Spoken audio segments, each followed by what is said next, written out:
रामकृष्ण हरे.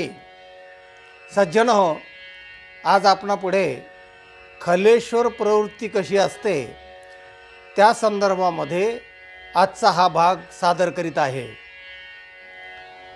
प्रकाराचे तीन तुका म्हणे केले जन. परमेश्वराने तीन प्रकारचे लोक तयार केले. एक रजोगुणी, तमोगुणी आणि सत्वगुणी. हे तीन गुण माणसामध्ये असतात. त्यामध्ये खलेश्वर प्रवृत्ती जी असते ना, खळ दुष्टपणा, तर ती प्रवृत्ती आहे तमोगुणाच्या अंतर्गत. तमोगुणी माणसं जी असतात ना, ते निष्ठुर असतात. त्यांना विवेक कमी असतो. झटकन ते रागवतात आणि त्या भरात ते काहीही करतात आणि डूस धरून असतात. अशी जी खलेश्वर प्रवृत्ती आहे ना, तर ते प्रत्येक नाटकामध्ये असते. त्याला खलनायक म्हणतात. त्याच्याशिवाय नाटक रंगतच नाही. ह्या भूतलावरचं जे संसार नाटक आहे ना हे सगळं, तर ह्या मंचावर जे हे तीन प्रकारचे लोक आहेत ना, त्याच्यामध्ये हा खलेश्वर असतोच. प्रत्येक घरामध्ये, प्रत्येक गावामध्ये, प्रत्येक सगळे खलेश्वर असतोच. हा म्हणजे खलनायक ज्याला म्हणतात, त्याच्याशिवाय नाटक रंगतच नाही. तेव्हा ही खलेश्वर प्रवृत्ती जी आहे ती तमोगुणांतर्गत मोडते. दृष्टांत पाहूया. एक माणूस जाणून बुजून, त्याला माहिती होतं की या वनामध्ये वाघ आलेला आहे, तरी पण तो तिकडे चालला. तेव्हा रस्त्याला एक माणूस त्याला भेटला. तो सज्जन होता. तो म्हणला, काय रे, कुठं चाललास, काय नाव आहे तुझं? तो म्हणला, खलेश्वर मला म्हणतात. चाललास कुठं? इकडे. अरे ते वन आहे, तिकडे वाघ आलेला आहे. हो, मला माहिती आहे म्हणलं. अरे मग तो वाघ खाईन ना, 2-3 लोकांना रात्री येऊन वाघाने खाल्लं. हो, म्हणूनच चाललो आहे म्हणाले. अरे म्हणजे त्याचा अर्थ काय? एवढं काय वैतागलास? वैतागलंस म्हणजे म्हणाले, माझं गावाचं वैर आहे म्हणाले. हा, सगळं गाव माझ्या वाईटावर आहे आणि त्या गावाचा सोड उगवण्यासाठी मी तिकडे चाललो आहे. म्हणजे ते कसं काय? म्हणले, मी तिकडे गेल्यानंतर वाघ मला खाणार. त्याला माणसाच्या रक्ताची चट लागणार आणि माणसाच्या रक्ताची चट लागल्यानंतर तो गावामध्ये आणखीन लोकांना मारता मारता सगळ्या गावाचा नाश करून टाकणार. बापरे, त्या सज्जनाने हे ऐकल्यावर त्याला आश्चर्यच वाटलं की हा माणूस खतरनाक दिसतो आहे हा. बरं बरं म्हणाले, मग तू तिकडे आता जाणार? हो, जाणार म्हणाले. ह्या गावाचा सोडून गावाचा नाश केल्याशिवाय मी राहणार नाही. मी मेलो तरी चालेल. अशी काय प्रवृत्ती असते पहा. स्वतःचं नाक कापून दुसऱ्याला अपशकुन करणारी माणसं असतात. त्यातली ही खलेश्वर प्रवृत्ती आहे. तेव्हा गेला तो आणि पुढचं तसंच झालं.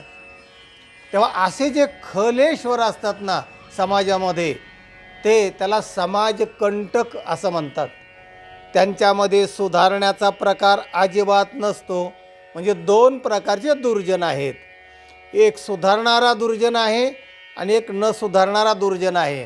त्याला भगवद्गीतेमध्ये असं म्हटलेलं आहे, अपिचेत सुदुराचारो, सुदुराचार आणि दुराचार. तसं सुधारणारा एक दुष्ट आणि न सुधारणारा दुष्ट म्हणजे दुर्जन. उदाहरणच सांगायचं झालं तर दुर्योधन जो आहे, तो दुर्योधन हा न सुधारणारा दुष्ट आहे. भगवंताने 4 वेळा त्याला प्रस्तावना केली, म्हणजे सामोपचाराने शिष्टाई केली, पण तो बदलला नाही. उलट त्या दुर्योधनाला त्याचे मित्र वगैरे सांगायचे, अरे तो जरा आचार परमो धर्म, हा चांगलं वागायचं शिक. अरे धर्म आहे तो, तुझे भाऊ आहेत ते, त्यांना कशाला छळतोस आणि सतत तुझी वाईट प्रवृत्ती आहे, तुला कळत कसं नाही? तो म्हणला, जानामि धर्मम नचमे प्रवृत्ती, असं त्या दुर्योधनाचं वाक्य आहे. मला समजतंय म्हणाले, पण तिकडे माझी प्रवृत्तीच होत नाही. याचा अर्थ काय?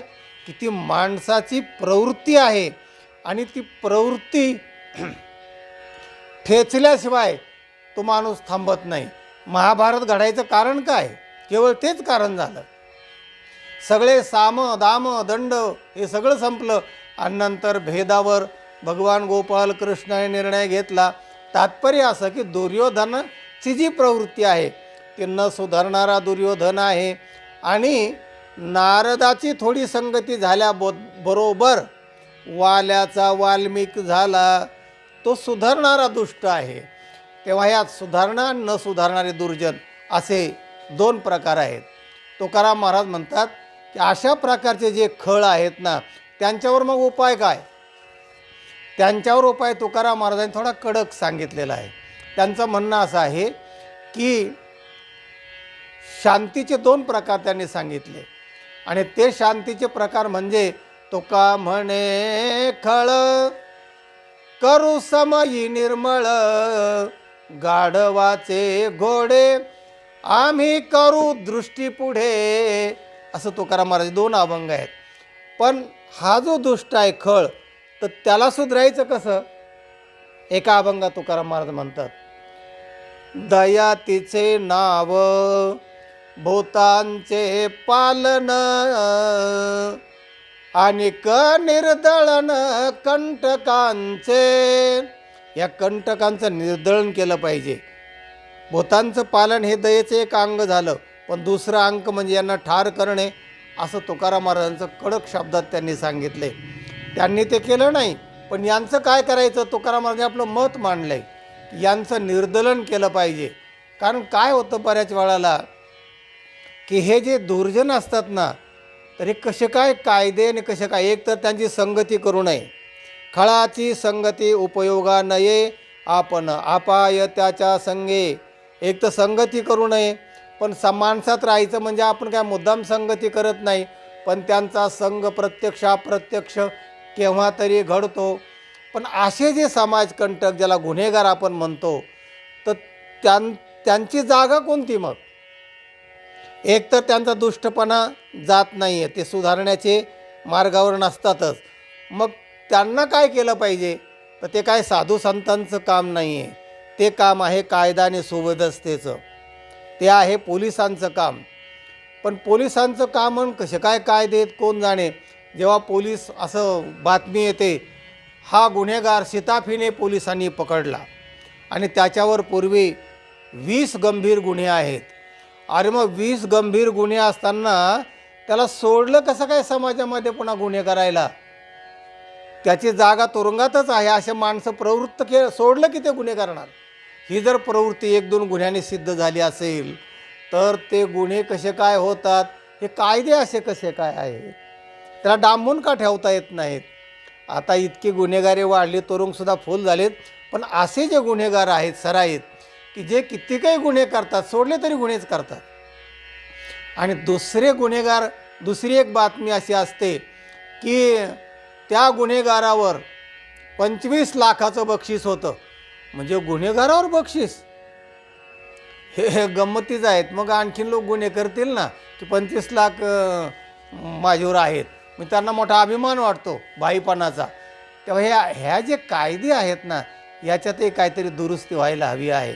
तेव्हा असे जे काय ठरलेले आहेत समाजांनी ते ठरवलेले आहेत की समाजकंटक आहेत, सतत गुन्हे, सतत वादनविवाद, भांडणं, त्यांना कायद्याच्या कचाट्यात नेऊन त्यांची जागा त्यांना नक्की केली पाहिजे. सांगायचा मुद्दा असा आहे की मग तुकाराम महाराजांचं हे कडक आहे की बाबा हे भूतांचं पालन आहे आणि निर्दलन कंटकांचे. पण ज्ञानेश्वर माऊली यांच्याबद्दल काय म्हणतात ते जरा बघा. त्यांचं सहानुभूतीचं मार्गदर्शन आहे. ज्ञानेश्वर माऊली त्यांच्याबद्दल कडक बोलत नाहीत. माऊली असं म्हणतात, जे खळांची व्यंकटी सांडो, खळ म्हणजे दुर्जन, खलेश्वर, माऊलीने सुद्धा खळ शब्द वापरला आहे बघा. तर ते जे खळ आहेत ना तर प्रार्थना करताना ते भगवंताला म्हणतात, देवा त्या खळांची जे व्यंकटी आहे, वाकडेपणा आहे, दुष्टपणा आहे, तो जावो अशी प्रार्थना करतायत. खळांची व्यंकटे सांडो आणि पुढे काय म्हणतात, तया सत्कर्मे रती वाढो, त्यांची सत्कर्माकडे प्रवृत्ती वाढो. म्हणजे हे 2 नंबरचा जो खळ सांगितलं आहे ना मी, एक न सुधारणारा आणि एक सुधारणारा, तर सुधारण्याबद्दल हा नियम लागू होतो की त्यांची ती प्रवृत्ती जावो आणि ते वाल्याचे वाल्मिक होवो, अशी माऊलींची प्रार्थना आहे. जे खळांची व्यंकटे सांडो तया सत्कर्मी रती वाढो, भूता परस्परे जडो मैत्र जीवांचे. या प्रार्थनेवरच आपण थांबूया. हा व्हिडिओ इतरांना पाठवा, लाईक करा आणि चॅनलला ज्यांनी सबस्क्राईब केलं नाही त्यांनी चॅनलला जरूर सबस्क्राईब करा. रामकृष्ण हरी.